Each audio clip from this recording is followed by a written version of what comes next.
But for the final part of today, I'm delighted that we've got all together the collection of speakers that you've heard today: Stuart Baisley, Robert Gardner, Lucian Cook, and David Campbell, who you heard from just then. And we've received hundreds of questions online today. We'll do our best to, within the package that we send out next week, we'll provide some answers to those questions. We'll pick them up individually as we can. And also, it helps to steer this next and final session of today's debate. So first question from me to all of our panelists is with regards to the new normal and the changes that may arise as a result of the pandemic. We talk a lot about the things that are going to change in our lives and in business going forward. So just from your organisational perspective, maybe from a personal perspective as well, just give us some views on how you see things, how you will operate, and how your businesses will operate going forward. So I'll go to Stuart first. Stuart, how do you see things changing as a result of the pandemic? Thanks, Neil. Well, it's pressing. I think we will do things differently in the future. I suspect we will revert to having quite a lot of physical meetings because there are benefits I think HBF members get actually getting together and having the opportunity to network and have a quiet chat and so on. But I think we'll do a lot more of this. It's remarkable as we approach 12 o'clock, we still have 550 plus people online. And that sort of down, everybody's back to work in some shape or form, whether they're at home or in the office or out on site. So that demonstrates the level of interest, the thirst for information that exists. And it isn't always easy or practical for people to get to physical meetings. So I think from an HBF perspective, whilst I hope we can get back into our offices sooner rather than later, although London, of course, is going to be complicated because of transport issues, we will do more of this in the future to keep a more regularly in touch with the depth of membership that we have. Thanks, Stuart. So Robert Gardner from Nationwide, clearly you outlined some challenges for Nationwide as an organisation, and the huge demand that has come through for things like mortgage holidays and the challenges that must have posed for an organisation with call centres and so on must be huge, but also from in terms of being a lender and the amounts of some of the challenges there for you as well. How do you see things going forward, and what lasting changes do you see as a result of the pandemic? I think in terms of the way that we work as an organisation, it's sort of shown us how agile we can be because we've had to be in this environment. And I think the other main thing that's happened is the move towards digital for our customers, as well as the way that we work, obviously, that is going to only accelerate through this process, as sort of social distancing has required it now, but is also people have hopefully seen that there are some real advantages to that too, both in terms of working and home life, obviously, but also in terms of how they conduct their financial activities as well, and how much more convenient and time-saving that can be for many people. So I think that trend will definitely be something that stays with us, I think. Thanks, Robert. And Lucian, over to you from a Savills perspective and thinking about how you operate and how you see the market that you play into. What sort of changes can you see coming forward?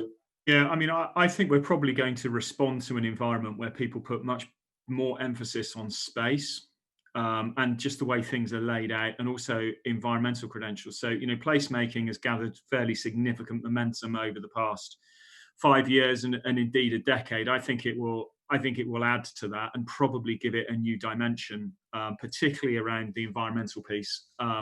Especially if you find that the government puts investment in green energy towards the top of the agenda to re-stimulate the economy.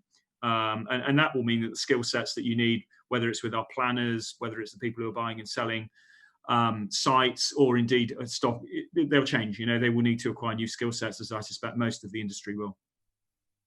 Thanks, Lucian. I think I'm definitely going to come back to the green aspects that you mentioned there, the eco-credentials, as you called them in your presentation. And over to David Campbell at NHBC.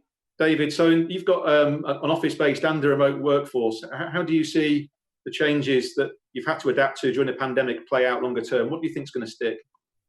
I think there's probably going to be quite a lot of change. Much of it around balance probably would be the thing that would strike me. In the context of as you rightly described, we have a business model where a lot of our teams are actually remotely based already, so there's no real change for them. But equally, I think probably shared by most businesses in the country, there was a real concern that things like IT infrastructure would stand up to a huge element of the workforce actually being based from home for a significant period of time. And actually, that's been a real revelation. And I think there will be more of a balance between home and office working. But just picking up the comment Stuart made, I think there is a real sort of need to have that face-to-face report at a time. And I think certainly we find that with the customer base, that we get a lot more out of face-to-face meetings from time to time. I think that will become more balanced. So the more routine meetings may well be virtual, but the more strategic ones or the more further planning will probably still be face-to-face. So a bit of a balance between the two, I think. Thanks, David. So I mentioned green recovery a few times, and I think you've all touched on the environment in some way or another. And I think this is quite an important question that I should put to you. So as we look now towards an economic recovery, but we heard talk of a green recovery. Can I just ask you all what that means to you, and whether you think the government is serious about a green recovery, and how that will play out in your organisations and the markets that you play into? So I think this time, actually, I'll go to David first, actually, David Campbell from HBC. So from your point of view, in terms of the challenges of climate change and environment, where do you think we're at and where we're going? Well, firstly, I think our view is very much it is a key area of focus. The Future Home Standard to be introduced in 2025 it is certainly the direction of travel that we believe is the right one, but it's certainly going to need a lot of cross-industry engagement. And we'll be working very hard to support not only our customers, but also be part of those pivotal discussions of planning to make sure it really is the serious step forward that it bodes to be. So yeah, very much behind it.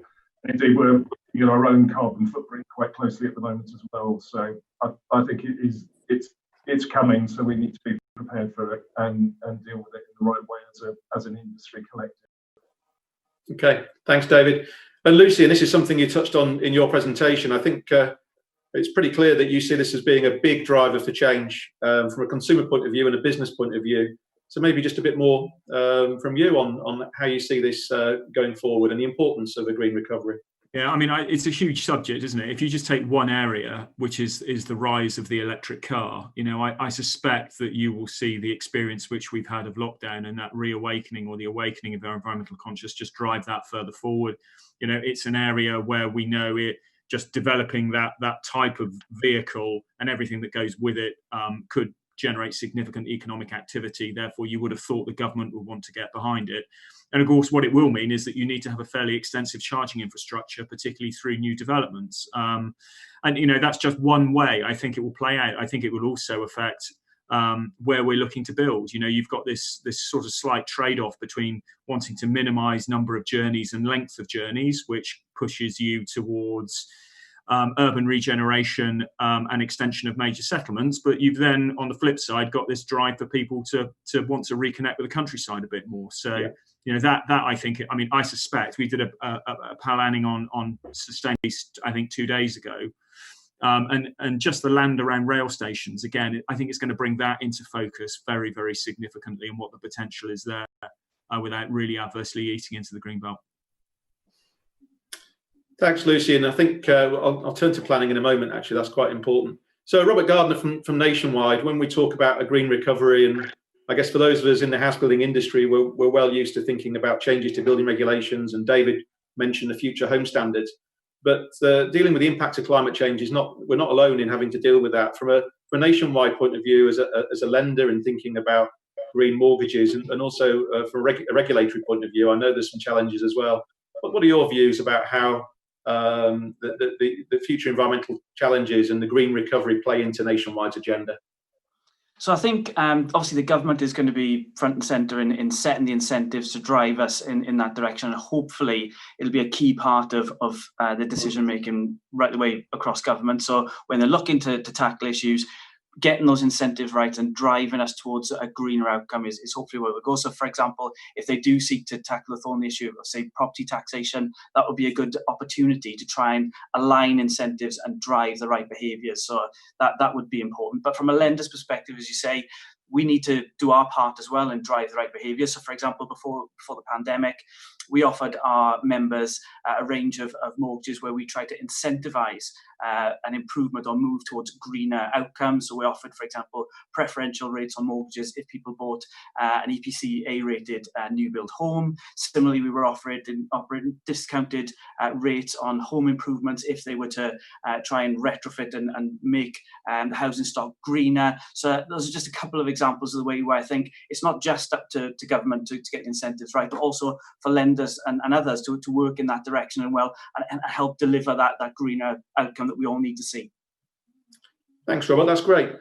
Stuart, just before I come to you, I did say I was going to take or pose a question on planning. I think in the interest of time, I just to let all of our delegates who are still watching, and there's many hundreds of you still here, just know we've gone over our allotted time. So just to let you know right now that the next of these events will be very much focused on planning.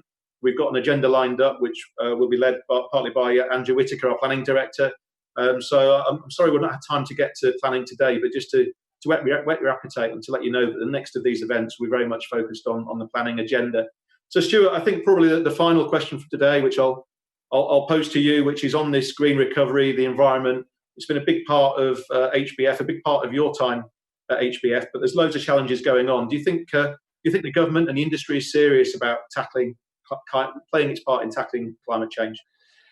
So the answer to your question, Neil, I think is yes. Both industry and government are absolutely serious, and it was well demonstrated by the summit that we kicked off the year with back at the early part of January. But look, make no mistake, the difference this time around between the government's environmental objectives and previous, say, the zero carbon objectives from 15 years ago, is that this time the environment program is enshrined in law. And once something becomes enshrined in law, it is not just an objective, but a requirement for everybody to seek to achieve it. And that is very different to having the ambition, which they had 15 years ago for zero carbon. So a net zero economy is enshrined in law, and there will be a raft of primary legislation that comes out to back that up. But I'm very heartened by what the Nationwide did before the lockdown. Some of those initiatives, absolutely fantastic to see. And clearly, as was said by Robert, it's about everybody playing their part. And I know home builders are committed to playing their part as well, but it does require significant joined up thinking. It is very easy to talk about electric car charging points, for example, in new homes, and why would anybody want to object to that? And I can only imagine the demand for that is going to grow enormously. Partly as a consequence of the experience of the last 3 months. But the reality is the grid has to be able to provide sufficient juice. What people expect is to plug their car in at night in the same way as they do their iPhone. And when they come up down in the morning, it's fully charged. And for that to happen, you need, obviously the grid has to be able to cope with that level of demand. So there is a real joined up effort here. And that's why we kickstarted this process in January with that summit, and why we will continue that process once we're back to anything like a normal life. Yeah, and I think unprecedented and unmute are two new words for the year, aren't they? Actually, so thanks, Stuart. That's great to hear, and I can only echo that the commitment to future home standards is definitely there. Those of you that have asked questions, those delegates that have asked questions about Part L, that's something we're talking to MHCLG about on a very regular basis, because although we do have this longer term commitment, we can see that because of the current challenges caused by the pandemic, actually achieving the step change in 2020 that Part L building regulations on energy conservation requires is going to be a big challenge. That's something we're talking to government about on a very regular basis. We expect to hear some news soon, and as soon as we do, we will let our members know. So that's us done for today at HBF's first live webinar. We look forward to catching up face to face in due course, but as I mentioned a moment ago, we are going to run more of these. It's undoubtedly been a big success in terms of numbers. We've got a fantastic lineup, and we hope that these events will fill in the meantime until we can all begin to meet up again. So I just would like to say thank you to everyone who's helped to arrange today's event behind the scenes, but a big special thanks to today's presenters, from Robert Gardner from Nationwide, Lucian Cook from Savills, David Campbell from NHBC, and of course our very own Stuart Baisley. And I think you'll all agree it was great to get a video message, such a positive message from Robert Jenrick, and his support from the industry will have been noted by us all. So until next time, I'd just like to say thank you from everybody at HBF. We look forward to seeing you soon. Thank you.